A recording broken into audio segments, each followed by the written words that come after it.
నమస్కారం. DF news కు స్వాగతం. రైతు వ్యతిరేక బీజేపీ బీఆర్ఎస్ పార్టీ అభ్యర్థులను ఓడిద్దామని తెలంగాణ రైతు రక్షణ సమితి అధ్యక్షులు పాకాల శ్రీహరి అన్నారు. శనివారం హైదరాబాద్ పార్లమెంట్ కాంగ్రెస్ పార్టీ అభ్యర్థి సురేష్ షెట్కార్ స్వగృహంలో ఏర్పాటు చేసిన విలేకరుల సమావేశంలో ఆయన మాట్లాడుతూ 10 సంవత్సరాలు దేశాన్ని రాష్ట్రాన్ని పాలించిన బీఆర్ఎస్ బీజేపీ నాయకులు రైతులకు మోసం చేసిందన్నారు. వర్షాలు సమగ్రంగా కురిసిన పంటలు మంచిగా పండించి మద్దతు ధర లేక రైతులు కూలీల ఆర్థిక పరిస్థితులు ఎక్కడ వేసిన గంగులు ఎక్కడ వేసి ఉందన్నారు. ప్రజలకు రైతులకు అందుబాటులో ఉండే హైదరాబాద్ పార్లమెంట్ నియోజకవర్గ కాంగ్రెస్ పార్టీ అభ్యర్థి సురేష్ షెట్కార్ను భారీ మెజార్టీతో గెలిపించాలని ఆయన కోరారు.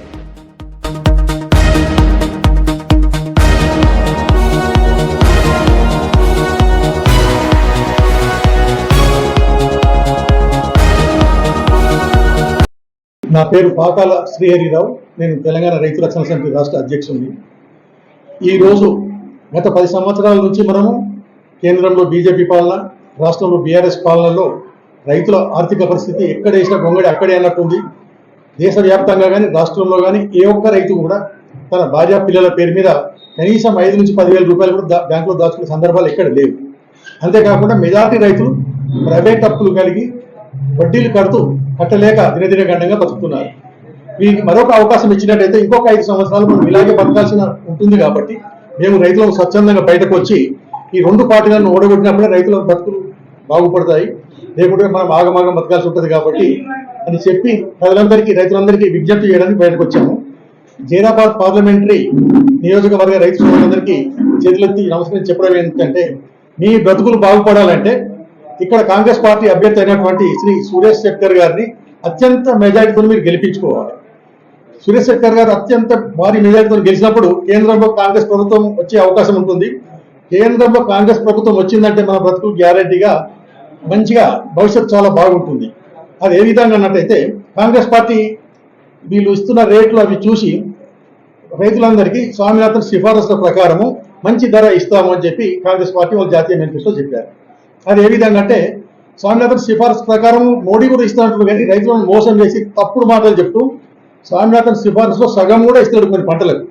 మనం చూసినట్టు వరికి రాష్ట్ర ప్రభుత్వము స్వామినాథన్ సిఫారసు ప్రకారము 5,076 రూపాయలు క్వింటల్కు ఉండాలని చెప్పినప్పుడు కేవలం 2,183 మాత్రమే నరేంద్ర మోడీ గారి నాయకత్వంలోని కేంద్ర ప్రభుత్వం నిర్ణయించింది. 5,076 ఎక్కడ, 2,183 ఎక్కడ?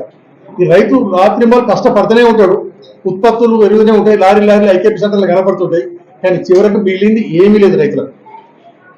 కాంగ్రెస్ ప్రభుత్వము మనసు తెల్లన, మనిషి కూడా తెల్లగానే, చాలా మంచి స్వచ్ఛమైన మనిషి చూస్తాం, చాలా ఏళ్ళ నుంచి చూస్తున్నాం. తెలంగాణ కొరకు నిరంతరం పార్టీలో ఉండే అధినాయకత్వాన్ని ఒప్పించి తెలంగాణ సాధించిన యోధుడు. ఇలాంటి వారు పార్లమెంట్లో ఉంటే మన ప్రాంతానికి ఎంతో అభివృద్ధి చేస్తుంటాడు. ఇది చేసిన అభివృద్ధి పనులు కూడా ఇక్కడ చాలా ఉన్నాయి, నియోజకవర్గానికి కానీ ఏమి కానీ. కాబట్టి ఏ మాత్రం వెనుక ముందు కాకుండా రైతులు ఎవరినో ఎన్నుకొని మన భవిష్యత్తు నాశనం చేసుకోవద్దు. మన భవిష్యత్తు, మన పిల్లల భవిష్యత్తు కూడా బాగుండాలంటే కాంగ్రెస్ పార్టీ అభ్యర్థి అయినటువంటి శ్రీ సురేష్ షెట్కార్ గారిని అత్యంత మెజార్టీతో గెలిపించాలని రైతు నాయకుల్లాగా రైతులందరికీ విజ్ఞప్తి చేస్తాం. మీ బతుకులు మీరు చెడగొట్టుకోవద్దు. ఇది వచ్చిన అవకాశం కాంగ్రెస్ పార్టీ గెలిపించుకోవాలని విజ్ఞప్తి చేస్తున్నాం.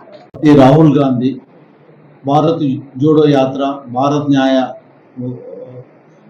పాదయాత్రలో సుమారుగా 6,600 కిలోమీటర్లు పాదయాత్ర చేసి ప్రజల యొక్క అన్ని అభిప్రాయాలను, అన్ని వర్గాల వాళ్ళ అభిప్రాయాలను తీసుకొని వాళ్ళకు ఏ రకంగా బాగుంటుందనే ఆలోచనతో 5 న్యాయాలతో ముందుకు వచ్చింది. దాంట్లో యువ న్యాయం, రైతు న్యాయం, మహిళా న్యాయం, సామాజిక న్యాయం, శ్రామిక న్యాయం, ఈ 5 వర్గాలను, అన్ని వర్గాలను సమిష్టిగా అభివృద్ధి చేశాలనే ఉద్దేశంతో అన్ని వర్గాలకు లాభం చెందే రకంగా ప్రతి దాంట్లో 5 భాగాలుగా తీసుకొని దాన్ని అన్ని రంగాలుగా అభివృద్ధి చేయడానికి ముందుకు వస్తుంది.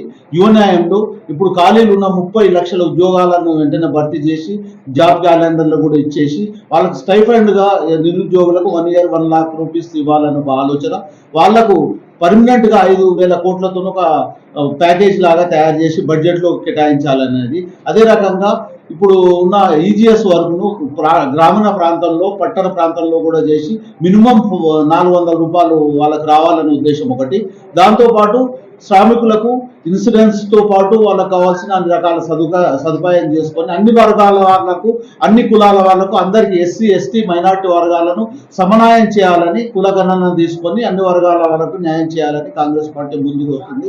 దాన్ని ఆదరించాలని కోరుకుంటూ 10 సంవత్సరాల నుంచి బీజేపీ ఒట్టి మాయా మాటలతోని ఏదో చేస్తుంది. వాళ్ళు చేసిన చెప్పుకోవడానికి ఎలాంటి ఈ మాటలు లేవు, కానీ మందిని మాయ చేయాలన్న ఉద్దేశంతో మాయతో వస్తున్నారు. అనిమేషన్ లాగా, అంటే మామూలు ఉద్దేశంగా చెప్పకుండా వీడియోలలో, సోషల్ మీడియా, పేపరు, తర్వాత అన్ని రకాలుగా ప్రజల్లో ఒక భావోద్వేగాలను తీసుకొచ్చి ఇబ్బంది చేసే ప్రయత్నం చేస్తున్నారు. ప్రజలు నమ్మి, న్యాయాన్ని నమ్మి కాంగ్రెస్ పార్టీకి ఓటేసి సురేష్ శెట్కర్ గారిని జహీరాబాద్ నియోజకవర్గం నుంచి భారీ మెజార్టీతో గెలిపించాలని కోరుకుంటూ, తెలంగాణ ఉద్యమంలో తెలంగాణ సాధించడంలో ముందున్నాడు. ఇప్పుడు ఈ రోజు ఉన్న బీజేపీ తెలంగాణను అవహేళన పరిచే రకంగా పార్లమెంట్ లో మాట్లాడడం జరిగింది. ప్రజలందరూ, తెలంగాణ ప్రాంత వాసులందరూ ఖచ్చితంగా గుర్తుంచుకోవాలి. ఇంకోటి ముఖ్య విషయం ఏంటంటే, ఈ రోజు మీకు విషయం చెప్పేది ఏంటంటే, గుజరాత్ వాళ్ళు, రాజస్థాన్ వాళ్ళు ఇక్కడ వచ్చి ఇక్కడ కొన్ని కార్యక్రమాలు చేస్తున్నారు. దాన్ని కూడా గుర్తుంచుకోండి. ఆ ఎలక్షన్ల తర్వాత వచ్చి ఇక్కడ మన ప్రాంతంలో ఉండి వాళ్ళ ప్రయత్నాలతోని, ఎన్నో మాయ మాటలతోనూ ప్రలోభాలు చేయాలని గుజరాత్, రాజస్థాన్ వాళ్ళు ఆల్రెడీ ఉన్నారు. దాన్ని కూడా మీరు గమనించి వాళ్ళని ఎదుర్కోవాలని కోరుకుంటూ, తెలంగాణ పౌరుషాన్ని ఇక్కడ గుర్తించే రకంగా, తెలంగాణ పౌరుషాన్ని ఇక్కడ గుర్తించే రకంగా చేయండి మీరు.